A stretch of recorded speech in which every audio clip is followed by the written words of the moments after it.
Commentaire de saint Thomas d'Aquin sur l'évangile de Jean, chapitre 8, suite. Abraham, votre père, a exulté de ce qu'il verrait mon jour.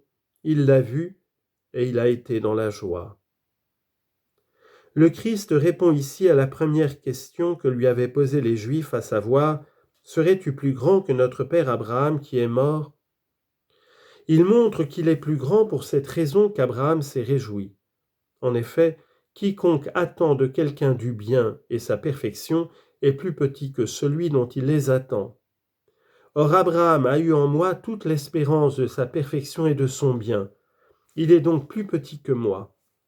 C'est pourquoi le Christ dit « Abraham, votre père, au sujet duquel vous vous glorifiez, a exulté de ce qu'il verrait mon jour, il l'a vu et il a été dans la joie. » Le Christ parle d'une double vision et d'une double joie, mais dans un cadre différent. Il mentionne d'abord la joie de l'exultation, et il ajoute la vision en disant de ce qu'il verrait. Ensuite, il met en premier lieu la vision, il l'a vue, et il ajoute la joie, et il a été dans la joie. Ainsi, la joie demeure entre deux visions, procédant de l'une et tendant vers l'autre. Autrement dit, il l'a vu et il a été dans la joie et il a exulté, c'est-à-dire il s'est réjoui de ce qu'il verrait mon jour. Il faut donc voir d'abord quel est ce jour qu'il a vu et à la pensée duquel il a exulté. Or, le jour du Christ est double, celui de l'éternité dont il est question dans le psaume. Moi, aujourd'hui, je t'ai engendré. Psaume 2, verset 7. Et le jour de l'incarnation et de l'humanité dont il est question plus loin. Il me faut travailler aux œuvres de celui qui m'a envoyé tant qu'il fait jour. Jean chapitre 9, verset 4. Et encore, comme le dit l'Épître aux Romains, la nuit est passée et le jour est venu. Romains 13, 12. Nous disons donc de l'une et de l'autre manière qu'Abraham a d'abord vu par la foi le jour du Christ, c'est-à-dire celui de l'éternité et celui de l'incarnation. Comme il est écrit, Abraham crut en Dieu et cela lui fut compté comme justice. Genèse chapitre 15, verset 6.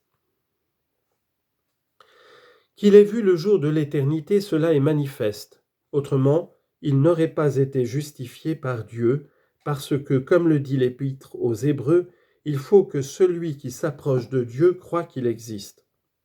Hébreux chapitre 11, verset 6. Qu'il ait vu le jour de l'incarnation, cela nous est révélé par trois choses. D'abord par le serment qu'il exigea de son serviteur, car il dit au serviteur qui l'envoyait « Place ta main sous ma cuisse et jure par le Dieu du ciel ». Genèse chapitre 24, versets 2 et 3. Comme le dit saint Augustin, en cela nous était signifié que le Dieu du ciel sortirait de sa cuisse. Ensuite, comme le dit saint Grégoire, lorsqu'Abraham donna l'hospitalité à trois anges, figure de la très sainte Trinité. Genèse chapitre 18.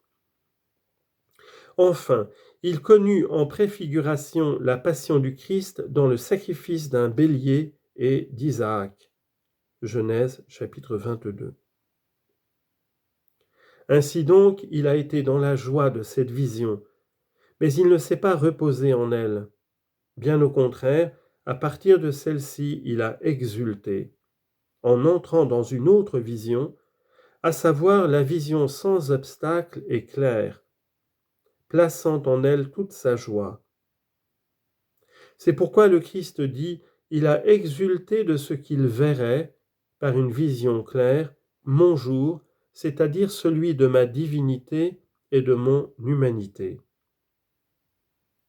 Comme il est écrit dans l'évangile de Luc, « Beaucoup de rois et de prophètes ont voulu voir ce que vous voyez et ne l'ont pas vu. » Luc chapitre 10, verset 24.